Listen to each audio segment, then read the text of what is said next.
Here's one you haven't heard. Midnight Garnet. Oh yeah!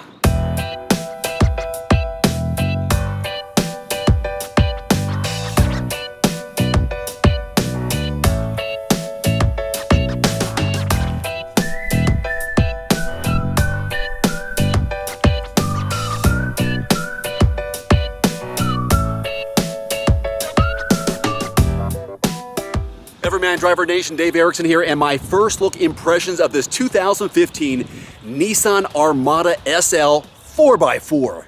Okay, under the hood we're looking at a 5.6 liter V8, made it to a 5-speed automatic transmission, but the horsepower, 317, 385 pound-feet of torque, and you guessed it, 20-inch rims. Usual suspects here on the key fob, lock, unlock, trunk opening button. But since the vehicle is locked, how do we open it? Well, we press that button right there, and it opens up. And I am fired up. I don't know why I'm so fired up about this vehicle. I've never gotten inside an Armada until today. So here we go. Like a glove. All right, let's turn it on. Ooh, a nice roar. I hope so with a V8, right? Let's take a look at this information display. They say this is 7 inches across. The color display could be a little bit crisper, but all the buttons and information are pretty clear and easy to figure out. You've got heated seats for the driver and the passenger, a tow mode, of course. And as we go a little higher here, your climate controls on both sides. Scan for the radio. Seeking tracks over there. Oh, there goes 2-wheel drive, 4-wheel drive, auto, 4-wheel low. Let's keep it in, we'll go auto, even though we're not driving anywhere. Let's see how intuitive this button is here. Enter, oh, it does turn. Okay, let's go with info, fuel economy, enter. Fuel history. I want to go with a navigation. Do they have a navigation button here somewhere? I don't see one. Back, back, back. It's not touchscreen.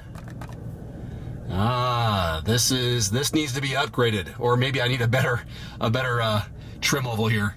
I kind of like this orange color scheme here in the instrument cluster. 3 clear dials, small spot down there for your information on your range and so on, which I think we can figure out with the steering wheel mounted controls or not. Let's see, we turn this here. Nope. Trip counter. Push in. Oh, there we go. That turns some of that. Pretty new vehicle.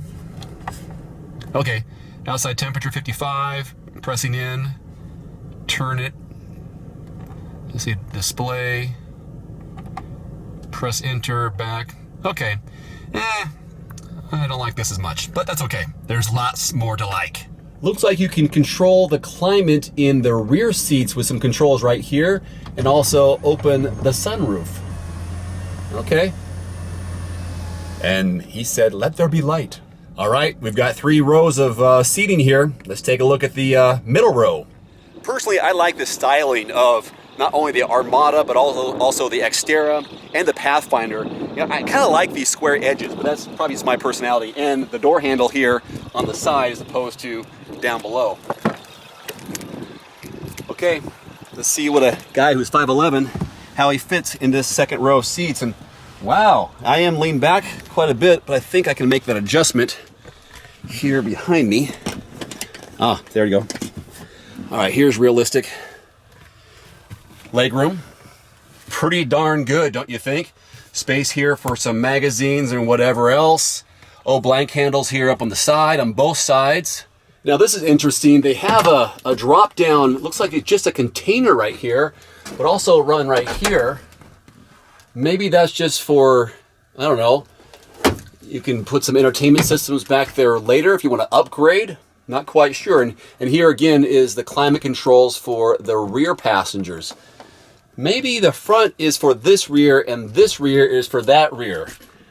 That's why you have to test drive these vehicles yourself and do a thorough walk around yourself. I'm just giving you my first impressions. Oh, this is kind of neat. The seat has an armrest that folds down, a pair of cup holders right there, but it kind of like is hidden, so not much has changed. And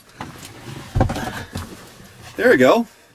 I'm sure you can get 3 Daves back here.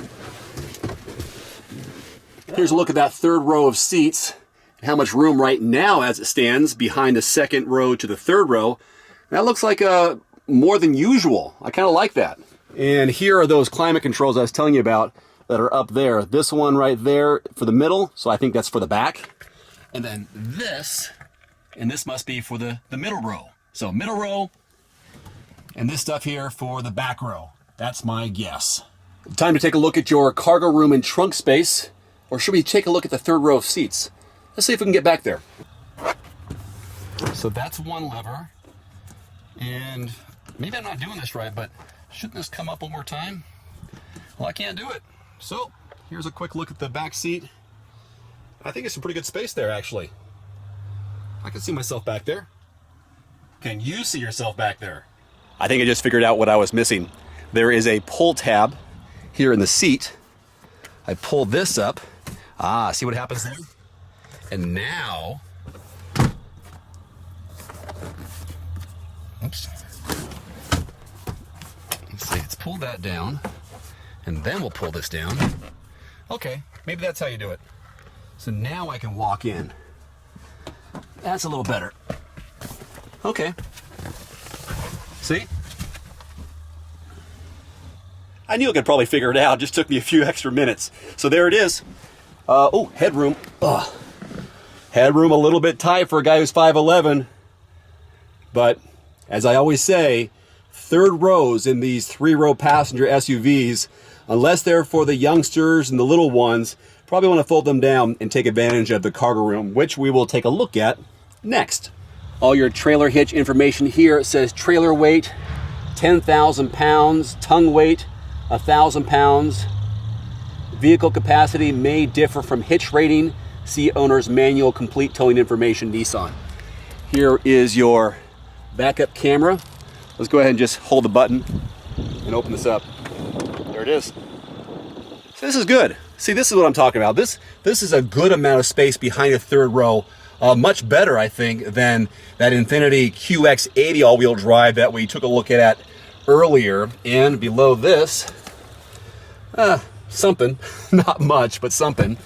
So you got some buttons here to fold down the back row of seats, which is a 60-40. Looks more like an 80-20. Hold this one down. This I don't like. I wish I could just press the button and let it go, but I have to hold the button down. Now look at all that cargo room. What a great floorboard for storage. Here's the button to close it right here along the edge. Press close, back up. All right, the MSRP here on this 2015 Nissan Armada SL 4x4 is around $46,000, $47,000. The biggest downside, at least initially, is fuel economy. 12 city, 18 on the highway. No surprise, you got a V8 5.6 liter, over 300 horsepower. It's not really a vehicle that you're concerned about when it comes to fuel economy. Anyways, that's my first look impression of this vehicle. There's much more information on everymandriver.com. Until next time, I'm Dave Erickson. Thanks for watching.